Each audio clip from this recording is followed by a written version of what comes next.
I'm ready to kick my girlfriend out because all she does is scroll TikTok and blow my money, but dumping her might turn me into the villain who left her homeless. I, 24 male, met a girl, 22 female, in a community college class when I was 20. We came from very different backgrounds.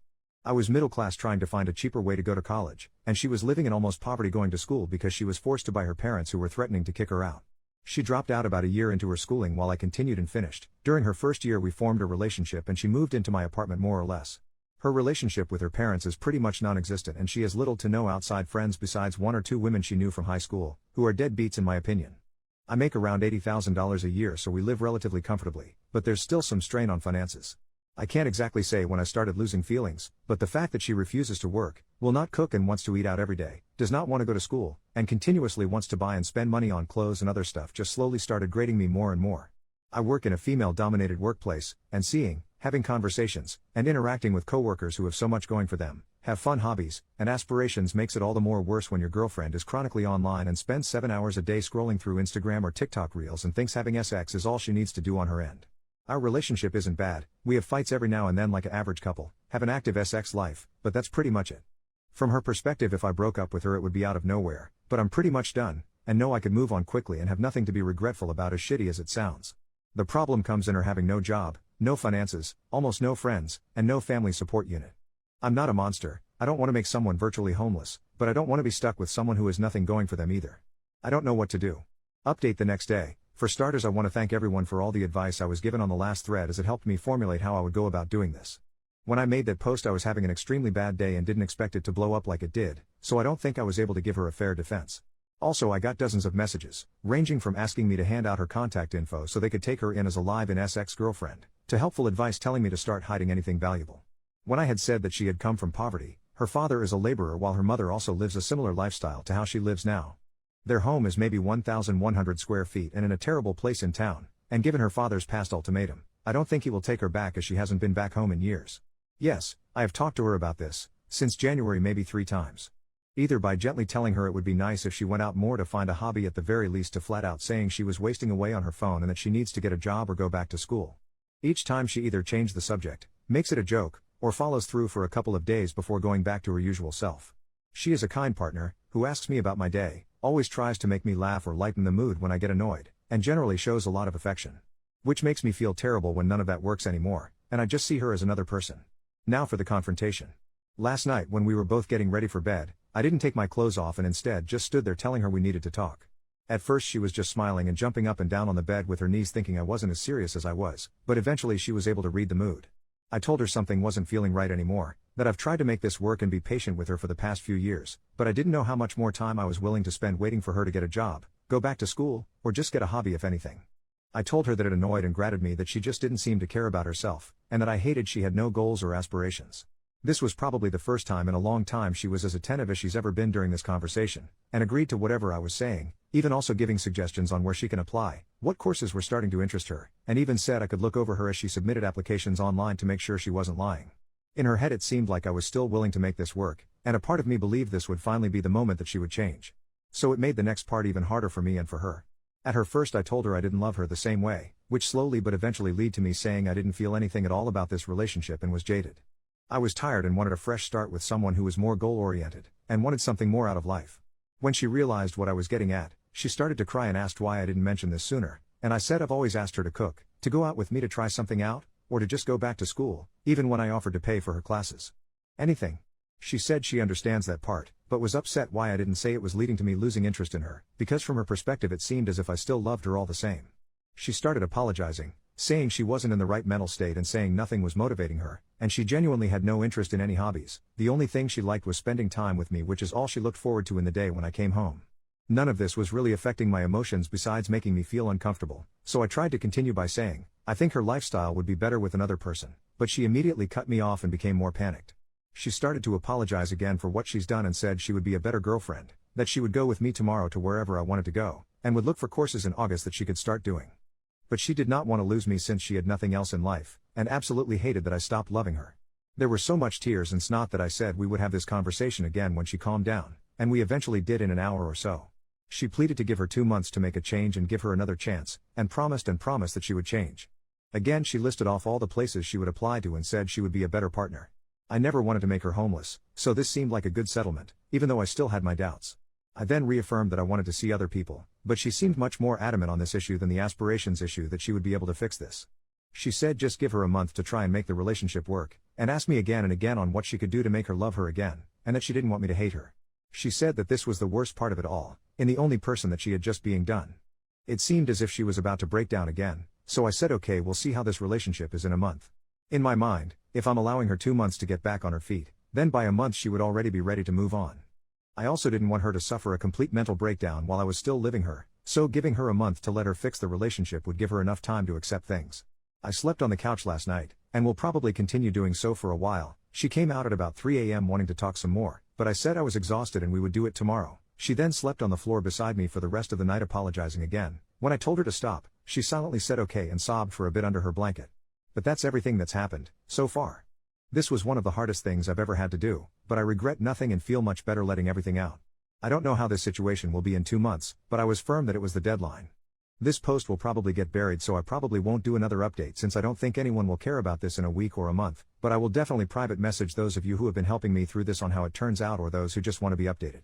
But yeah, thanks. Edit, for all of you who keep asking what my workplace is, I'm an RN. Second update the next day. I want everyone who has private messaged me to know I read them all, especially those of you who have gone through similar circumstances as me and have shared your stories.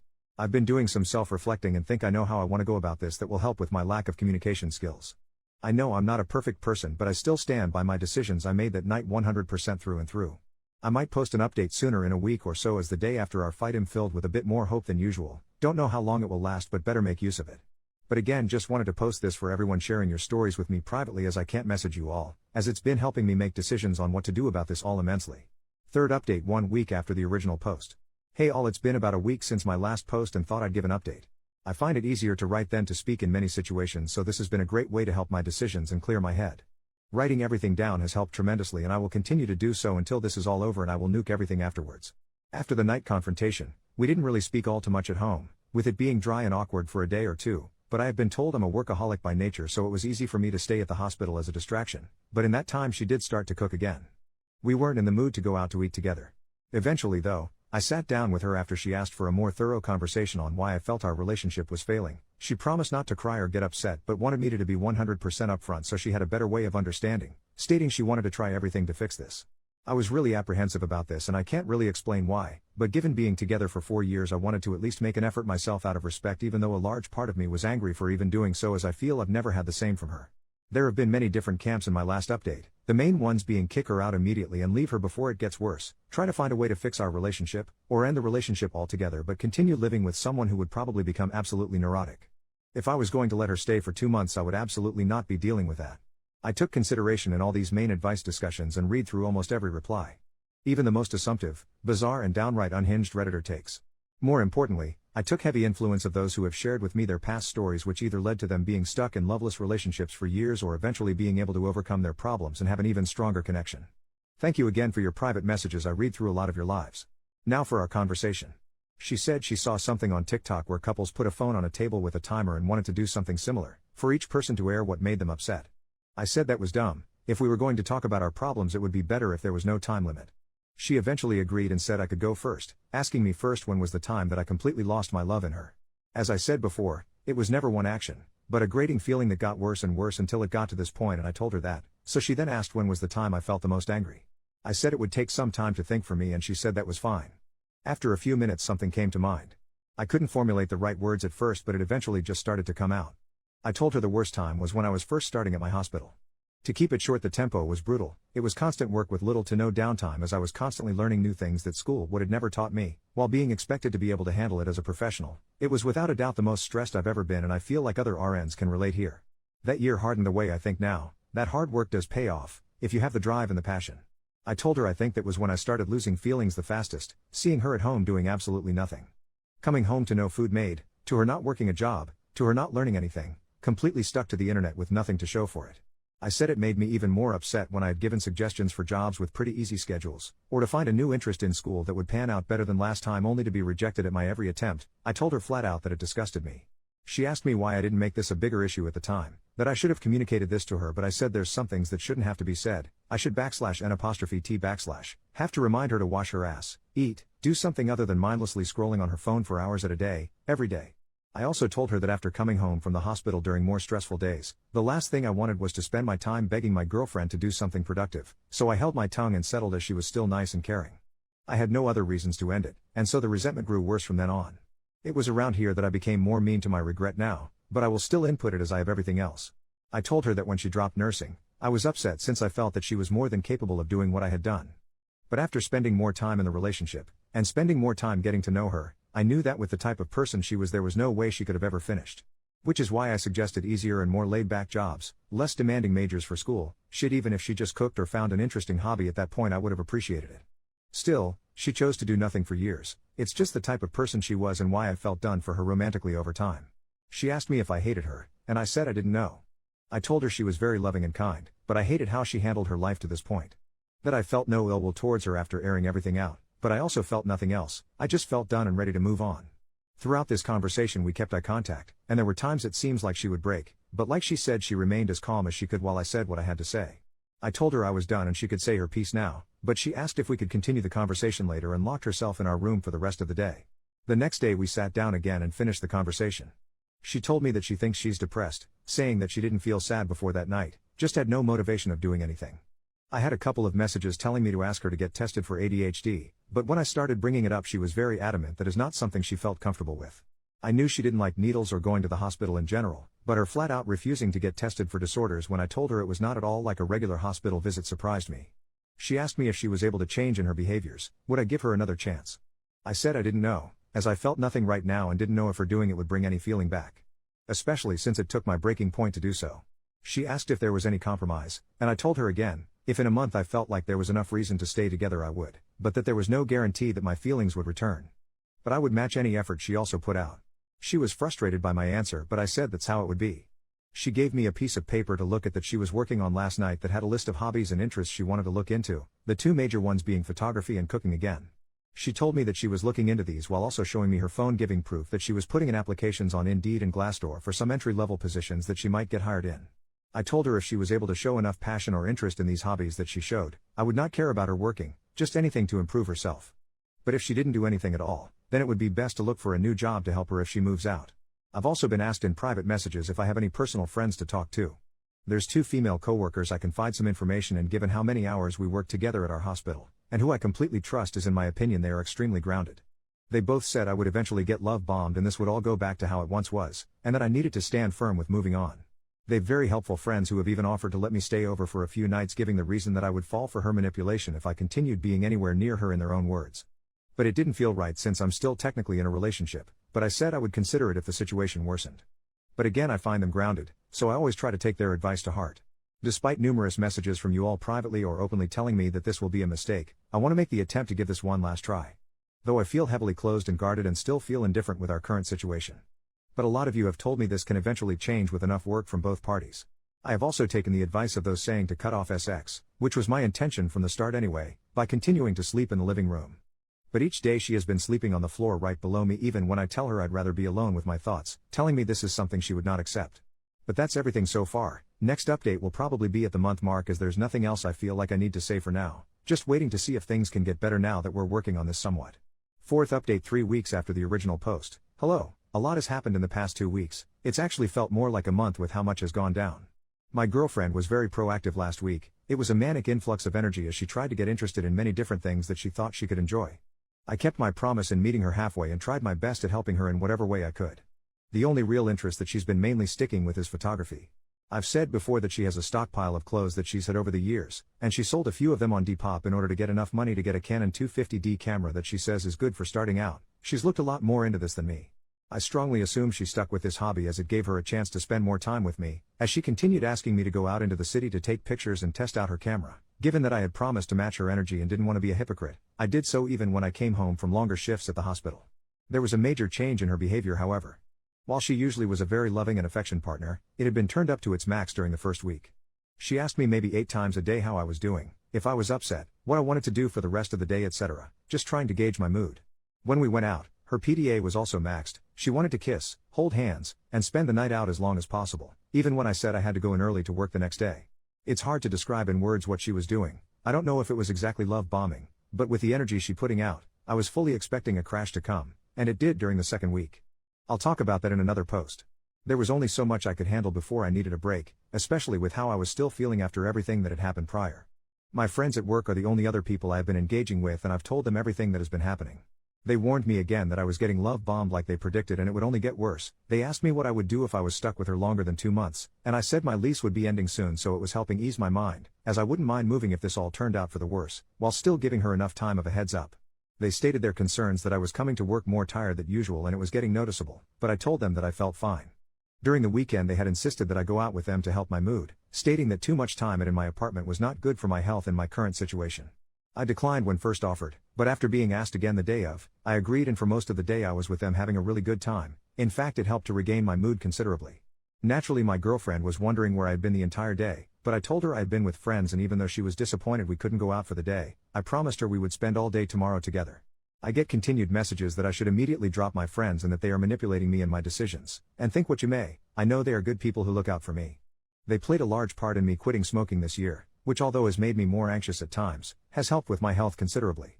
There's a different type of bond you form with people in our work environment, and I trust my coworkers with my life, for lack of a better term. Anyway, that's most of what happened the first week. Putting everything for the second week would triple this post, and it's hard looking back on it as it happened so recently and I still feel heavily raw. Large part of me posting this update to help, as writing everything out has always been a therapy for me. But yeah, thanks for your messages, and I'll try to reply to those of you. I promise to keep updated for more relevant details. Fifth update 2 months after the original post. This is a very long post, just as forewarning. I've been holding back posting this for a while, as whenever I begin to write, I cannot continue without having to stop. But now that over a month have passed, I think now is the best time to reflect. There might be parts in this post that don't make too much sense chronologically, but given that I've been writing and taking breaks over multiple attempts, some past tense might be off as to where I began and left off.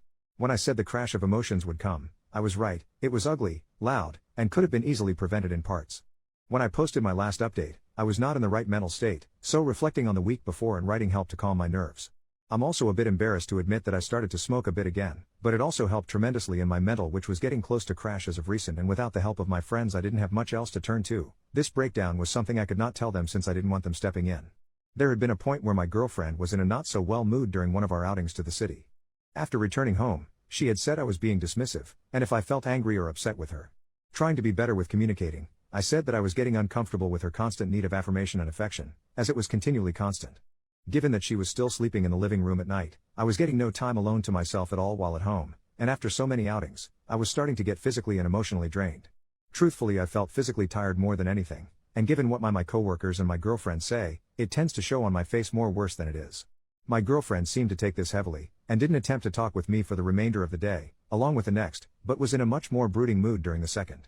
Maybe it would have been better to apologize or communicate better during that point, as it might have been the point that a lot of this could have been avoided if I said something, but I instead took the time to nap and spend time alone, which I had rarely the chance to for over a week. Then came the third day.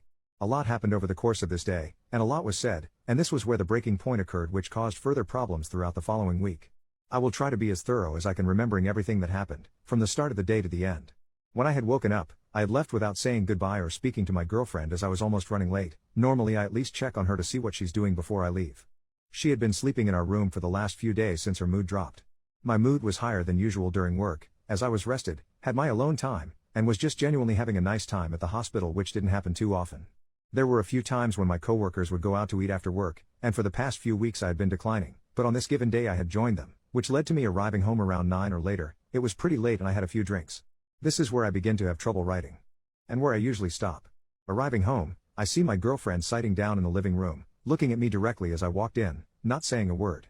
It startled me, and I asked what she had been doing, as she wasn't on her phone nor was she watching TV, just sitting as if she was staring at a wall before I had entered. She asked me where I had been, and I said I was out with friends. She immediately asked were they my friends from work? My girlfriend is aware that I work alongside mostly women, and I have brought up my friends in the past before our relationship broke down to this point. I said yes, I was with them and we had gone out to eat. She asked me if I had been drinking as well. I don't know if it was noticeable or not or just a random question, but I said that I had. There was a period of uncomfortable silence that felt a lot longer in memory. She eventually brought up my month deadline on whether my feelings would change, and she asked if they have. It took me a minute to reply as that question had taken me off guard, and I said I appreciated her efforts in what she was doing, but I was still unsure of our future together and couldn't give her a direct answer. She told me again that during our outings together, that I was being dismissive, and that she felt I wasn't putting in the same effort to make this relationship work. I asked what she meant, as I was going out with her whenever she asked and matching her effort in finding hobbies whenever she thought of something she enjoyed. To me it just seemed like something she was just saying out of neediness. I think it was at this point she started to lose her composure, as her voice couldn't remain constant. She told me if I was aware that I wasn't smiling when we were outside, that I was quiet and rarely talked when we were spending time together. I told her she already knew how I felt, so for some of it, my mixed feelings shouldn't come as surprise. But I also explained again my lack of talking was just from being tired from work, but I don't think she believed me. She told me she's constantly overthinking how I feel now that she knows I've lost feelings, and doesn't know what she can do to make them come back. I told her again to just find a passion for something, anything, to get out of bed and be active with anything in her life. She says it's been 2 weeks and she's been as active as she can possibly be, to the point that it was causing her mental stress, but my mood wasn't improving, and she's wondering if anything will actually change now that it's closer to a month. And then came the full breakdown. Through tears and a broken voice, she tells me how much she loves me, how much affection and love she has given me throughout this relationship, just for me to throw it away over something as stupid as my conditions, as if it was just an excuse to end things, if I ever really loved her at all while we were together. She goes on to say that even with how upset she is at me, and how hurt and betrayed she has felt by the one person she has, that she still loves me and wants to continue our relationship. She tells me there will be nothing for her if I leave, no one, no place, no future, her will to live will be gone and she won't know what to do with herself. Now there's a lot I could have said during this, but I don't think I can accurately convey just how hard she was breaking down emotionally during this exchange. There were points as to where she was almost screaming, completely bawling, and it all just made me freeze, as this was the first time I've ever witnessed her fall apart at this level. She goes on again to say there's no reason to live if this is the end, it won't matter what job she gets, another month will not be enough, and she knows I still won't want to be with her, and that she will have nothing. After everything was said, she locked herself again in our room, and stayed there for a few more days. Whenever I tried to knock to initiate conversation, she screamed for me to go away, and I did. A few days later, she had finally calmed down enough to where we could speak to each other, and she changed her attitude 180. She was still upset, but extremely apologetic in what she did and said, telling me that a lot of it was just in the moment and she didn't mean it. The days that I was finally able to spend alone, without her or my friends, gave me the mental to finally do what I should have a month ago. I told her as gently and as calmly as I could that it was over, that there was no chance that we could be together at this point and I no longer wanted to be in a relationship. I told her I would let her stay for an additional 2 months until she could find a job and help her get on her feet. I also said that if she was unable to do anything by that time, then I would be gone and moved out. She started to cry again, but in a much more defeated manner that almost made me break myself, but she agreed to the terms, and it was finally done. She was able to get a job at a supermarket about a week afterwards, but only part-time at first as that was all they were offering. After our final confrontation, our speaking terms were more or less dead. Whenever she was off work she would be in her room alone for the remainder of the day and night. I had stayed on the couch as at this point I was pretty much used to it and didn't really mind it. It feels really wrong and selfish to say, but I felt extremely free and happy for a bit. I didn't inform my coworkers about my breakup when it happened, and just continued to vaguely say that we were working on it. But during that time I frequently started going out a lot more with them after work, as staying in our apartment felt more like a chore and depressing. I had hit a high that I had not felt in a long while, and then everything came crashing on me the following week. I had contracted pneumonia, and was off work for about 2 weeks to recover. At first I thought I had caught a cold, but one day it hit like a brick and my lungs felt at 50% capacity. I couldn't take a deep breath without going into a fit of coughing and I constantly felt fatigued. Even now as I write this update with most of my symptoms gone I still have to use an inhaler to help myself breath at times. For most of the days that I had been sick I was sleeping, most days between 12 to 14 hours, and the time that I was awake I was lying down. When I told her what I had contracted and she saw how sick I was she offered to let me have the bedroom again, but I refused and said that I was fine. Since she was working part-time there was still a lot of time that she was spending at home, and for the first few days she left me alone. But towards the middle of the first week I was sick she started to occasionally check on me to see if I was okay and if I wanted anything to eat. Honestly I hated that me being sick forced us to interact, not because I was mad or anything, but because it felt incredibly weird and awkward, and that I had to depend on her now for a few things not even a week after we had broken up. I didn't feel well enough to get groceries like I normally did, and since she already worked at a supermarket she insisted that she buy food instead, and when I gave her my card she refused it and said she would buy it herself. For the most part I was snacking on fruit and cookies, but she said if I was going to get better that I eat actual meals, so she began to cook for me even when I said I didn't want anything. Even with this, we didn't eat together for the first week as she went back to her room after checking on me. But during the start of the second week of me being home, she started to sit down with me while I was awake and talk with me. She told me about her day at work and her coworkers, and a bunch of other stuff. It felt like a lot of it were things she wanted to tell me earlier but couldn't because everything was still raw. But when she started to talk, she didn't stop, and honestly, I enjoyed listening to her talk about her day because it felt different. It went from talking to us watching TV together during nights that I couldn't fall asleep to us just talking about our issues that we've been holding to ourselves for a while. It was extremely cathartic, and there was no yelling or arguing, just listening. It felt a way that we hadn't talked in a long time, not since from before we got together years ago when we're friends and classmates. Sometime during the second week I had hit a point where I felt extremely ill and I didn't want to talk or do anything, but I couldn't sleep either because I kept on coughing. She didn't go to work that day and stayed beside me for a long while. We didn't talk at all, but she made sure I was still eating and drinking water. There's a lot then can be said on how those 2 weeks made me feel about my situation with her and everything that had happened, but I can't convey them in words, much less writing, but I'll just say it was a lot of time to think. Since I've recovered, I had been trying to make a bigger effort to talk with her, but at the same time not trying to make it feel forced as it may have felt a month ago. Just random conversations about random things, about how her photos were going, how work was doing, if she liked her a boss, just whatever. She spent less time in her room and more time in the living room with me when I had gotten home, just talking about her day and work, customers and coworkers, and in turn I told her about my day. Gradually within these weeks it feels as if the transition of being in relationship to being friends is a lot more apparent, and it feels better and more organic this way as it's become easier to communicate. Even still though, there's a barrier between us, something that formed from our final argument, and it's hard to describe exactly what it is, but it's there. The deadline that I had formed for me moving out is at the end of October, as that's when my lease ends. I'll post another update around that time. This post has turned a lot longer than I thought, but it's nice looking back on everything and seeing how our situation has been changing for the better. If you're still around reading this, thanks for the continued messages regarding my situation. Sorry if I couldn't reply in the meantime.